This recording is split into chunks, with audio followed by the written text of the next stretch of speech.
Hello everyone, आज हम लोग करने वाले हैं ionic equilibrium. So basically ionic equilibrium में सबसे पहले हमें बताया गया है इलेक्ट्रोलाइट्स के बारे में। So what are electrolytes?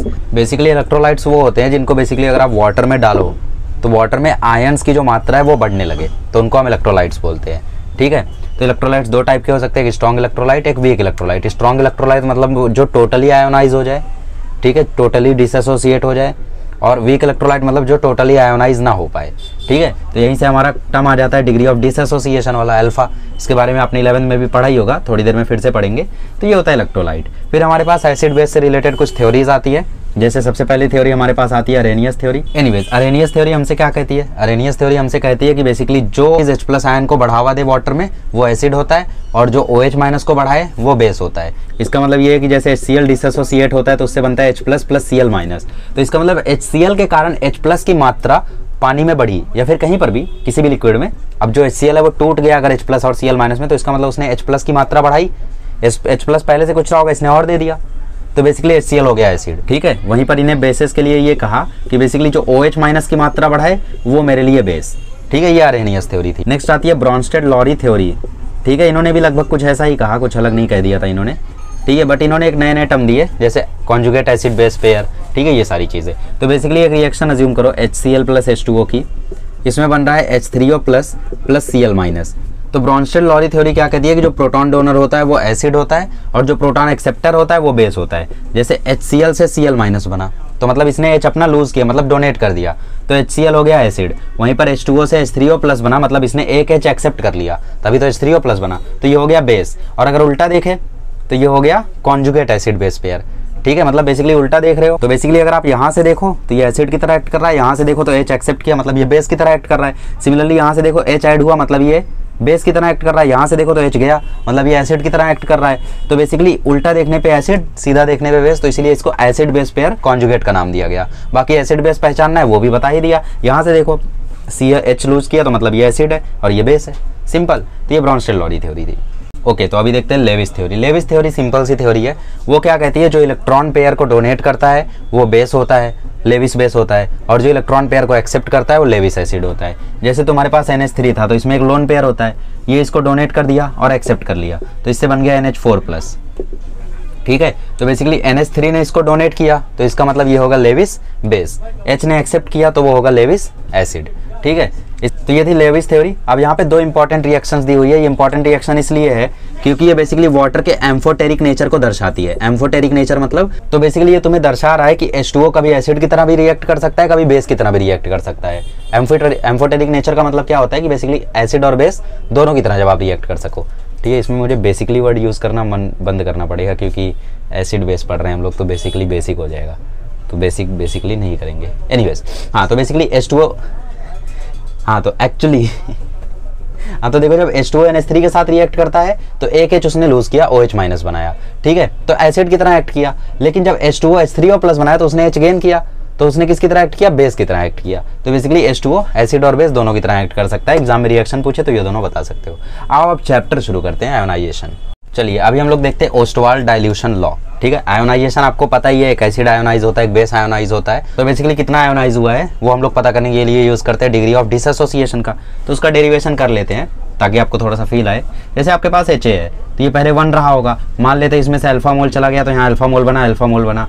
ठीक है, इसके लिए अगर हम लोग K की इक्वेशन लिखे आयोनाइजेशन कांस्टेंट की, एसिड की बात कर रहे हैं तो Ka लिख दो, तो ये आएगा प्रोडक्ट का कंसंट्रेशन का मल्टीप्लीकेशन अपॉन रिएक्टेंट का कंसंट्रेशन। ये तो आपको पता ही है। ठीक है, अच्छा, कंसंट्रेशन है तो ये क्या है? नंबर ऑफ मोल, डिवाइड कर दो वॉल्यूम से तो ये कंसंट्रेशन में कन्वर्ट हो जाएगा। H+ है तो α/V, एक A- का भी α/V, और इसका 1 - α/V, एक V से V खत्म, तो ये आ गया α²/1 - α/V।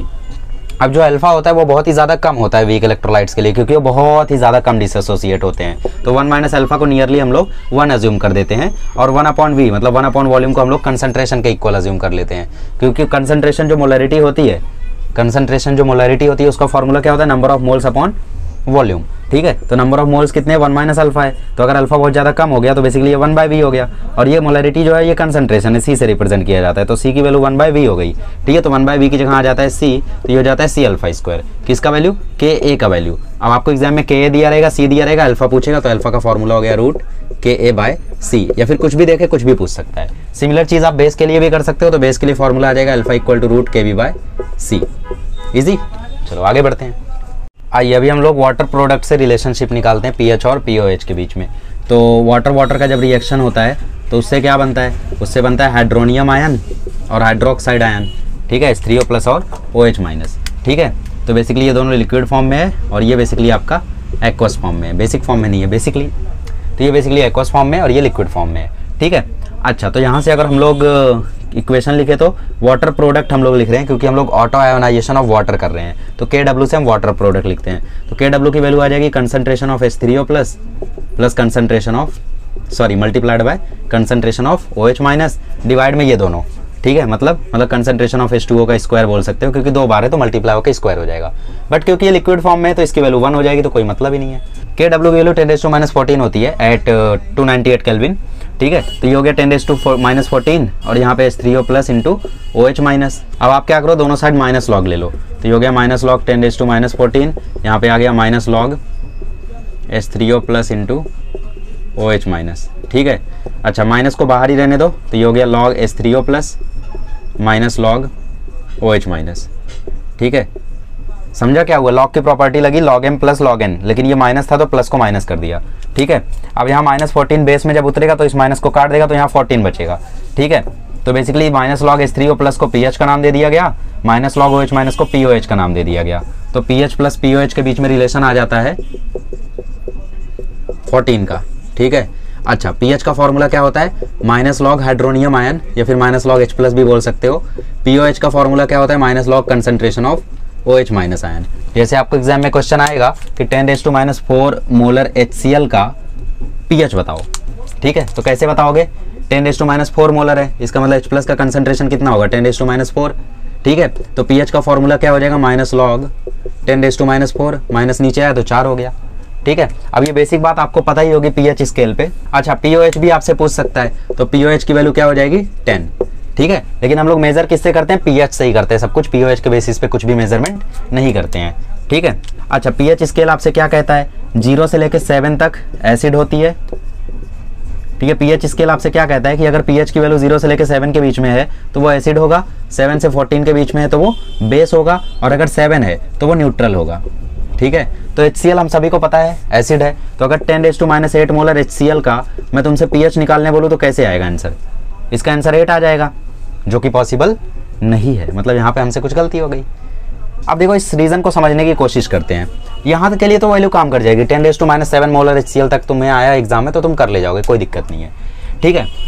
अब देखो, जैसे तुम HCl को जैसे जब तुम पीएच निकालते हो तो तुम करते क्या हो, पीएच के फॉर्मूले में लिखते हो माइनस लॉग H+ और फिर यहाँ पे HCl की कंसंट्रेशन डाल देते हो, करेक्ट। तो बेसिकली HCl टूटता है H+ और Cl- में, तो इसकी जो कंसंट्रेशन होती है वही इसकी होती है, वही यहाँ डाल देते हो तुम। लेकिन तुम ये भूल जाते हो कि HCl को आयोनाइज किया जा रहा है वाटर में, तो वाटर की भी तो कुछ कंसंट्रेशन होगी, H2O का भी तो कुछ कंसंट्रेशन होगा H+ और OH- में। तो बेसिकली ये जो कंसंट्रेशन होती है वो थोड़ा सा यहाँ पे डिफरेंस बना देती है, ठीक है। तो जब कंसंट्रेशन बहुत ज़्यादा कम हो जाती है HCl की, तो वहाँ पे वाटर वाला जो आयन है वो उस पर थोड़ा सा इफेक्ट करने लगता है, ठीक है। तो उस केस में इसकी कंसंट्रेशन को भी अज्यूम करना पड़ता है। तो कभी भी अगर तुम्हें 10⁻⁷ से ज़्यादा कंसंट्रेशन दे रखी है तो उसका जो पीएच है वो हमेशा 6 से लेकर 7 के बीच में जो भी तुम्हें ऑप्शन में दिखे उसी को मारना, बिटवीन 6 एंड 7 करके कोई ऑप्शन आया हो उसी भी मार देना, ठीक है। कोई वैल्यू लिखनी हो तो 6.9 या 6.8 या 6.7, इससे ज़्यादा नीचे या फिर 7 तो कभी नहीं होगा, 6.9 ही होता है जनरली आंसर इसका, ठीक है। 10⁻⁴ मोलर HCl का पूछ ले तो 6.9 ही होगा, ठीक है।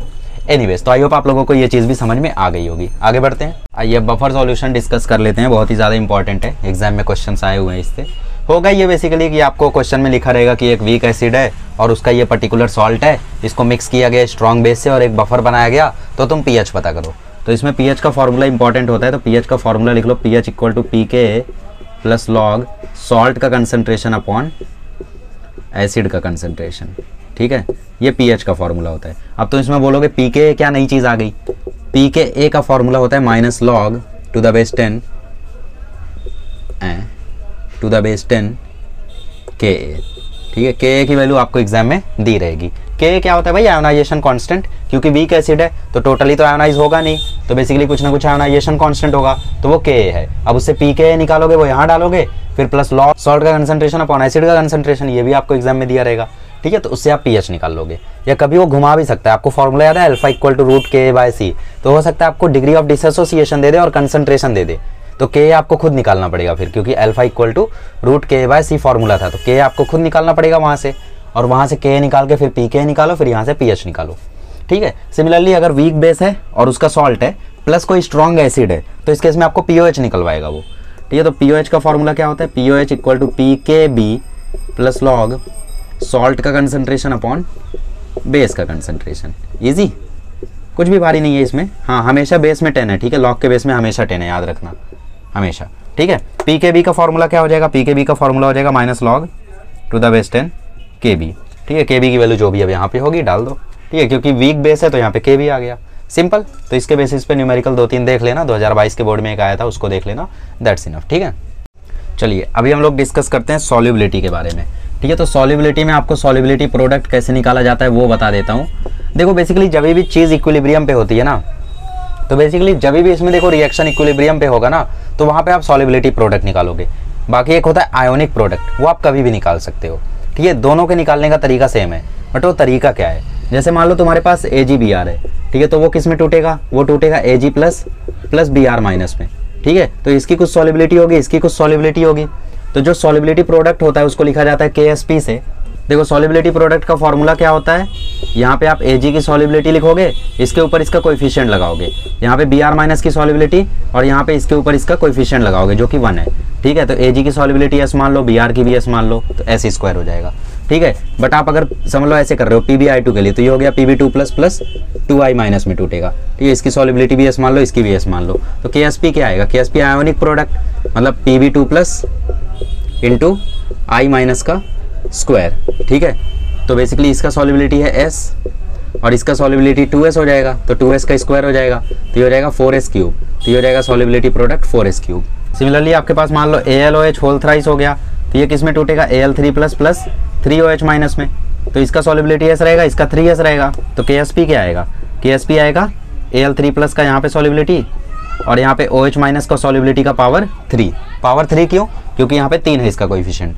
ठीक है, तो Al3 प्लस में ऐसा आ जाएगा, यहाँ में 3S का क्यूब आ जाएगा। ठीक है, तो 3 का क्यूब होता है 27, S क्यूब इंटू S हो गया S की पावर 4, KSP का वैल्यू आ जाएगा 27 S की पावर 4। ठीक है, तो इस तरीके से आप सॉल्युबिलिटी प्रोडक्ट निकाल सकते हो। अब इसमें कुछ केसेस होते हैं, जैसे कंडीशन ऑफ प्रेसिपिटेशन, समझ गए ना सॉल्युबिलिटी प्रोडक्ट निकालना। अब देखो कंडीशन ऑफ प्रेसिपिटेशन क्या होती है, जैसे मान लो आपका जो आयोनिक प्रोडक्ट है, अब आपको एग्जाम में अगर ये चेक करने आता है तो आपको सॉल्युबिलिटी प्रोडक्ट दिया रहेगा और आपको बोलेगा कि पता करो क्या प्रेसिपिटेशन पॉसिबल है। तो अगर आयोनिक प्रोडक्ट सॉल्युबिलिटी प्रोडक्ट से ज़्यादा है तो प्रेसिपिटेशन पॉसिबल है। ठीक है, और अगर आयोनिक प्रोडक्ट सॉल्युबिलिटी प्रोडक्ट से कम है तो नहीं होगा प्रेसिपिटेशन, और अगर बराबर है तो इक्विलिब्रियम रहेगा। ठीक है, इक्विलिब्रियम रहेगा, कोई प्रेसिपिटेशन वाला लफड़ा ही नहीं है, इक्विलिब्रियम पे सिंपल। ठीक है, अच्छा तो ये कुछ हो गए आयोनिक प्रोडक्ट और सॉल्युबिलिटी प्रोडक्ट की बातें। तो आपको एग्जाम में सॉल्युबिलिटी दी रहेगी और बोलेगा बेसिकली देखो ज़्यादा रिएक्शन उनके पास भी नहीं होते, तो इन तीनों में से ही किसी का आएगा। ठीक है, तो बेसिकली 4 एलिमेंट्स बन रहे तो 27 की पावर 4, 2 बन रहे तो 4S क्यूब, 1 बन रहा है तो S स्क्वायर। बाकी निकालते कैसे वो तो मैंने बता ही दिया। ओके, लास्ट टॉपिक डिस्कस करते हैं कॉमन आयन इफेक्ट। ओके, तो ये थ्योरेटिकल चीज़ है, बट क्योंकि छोटी सी चीज़ है तो मैं बता देता हूँ। Common ion effect, what is common ion effect. देखो जैसे 2 रिएक्शन कंसीडर करो, एक में आपके पास चत्रिकू है, ठीक है, CH3CO minus plus H plus acetic acid, और एक तरफ आपके पास सोडियम एसीटेट है, ये CH3CONA, तो यहाँ पे बनेगा CH3CO minus plus Na plus. तो यहाँ पे बेसिकली आपने ये रिएक्शन कंसीडर किया था। ठीक है, तो इस रिएक्शन में आपके पास CH3CO माइनस निकल रहा है, लेकिन CH3CONA के केस में भी CH3CO माइनस निकल रहा है। तो बेसिकली होगा ऐसा कि उस सॉल्यूशन में CH3CO माइनस की कंसंट्रेशन बढ़ जाएगी, और ली चैटलियर्स प्रिंसिपल के हिसाब से आपने सुना होगा कि अगर प्रोडक्ट की कंसंट्रेशन बढ़ जाती है तो इक्विलिब्रियम लेफ्ट में शिफ्ट हो जाता है। तो इसका जो इक्विलिब्रियम है वो इस तरफ शिफ्ट हो जाएगा, और इसी चीज़ को कॉमन आयन इफेक्ट कहा जाता है। कॉमन आयन के कारण जो इफेक्ट हुआ, ठीक है, रिएक्शन के शिफ्ट होने का, उसी को कॉमन आयन इफेक्ट कहा जाता है। ठीक है, इसको सिंपली एक्सप्लेन कर सकते हो, इसका डेफिनेशन याद कर लेना, इससे ज़्यादा कुछ नहीं आएगा। बाकी चाहिए तो ये रिएक्शन याद कर लेना, लिख के उन्हें एक्सप्लेन कर देना। ठीक है, okay, so next lecture will see thermodynamics.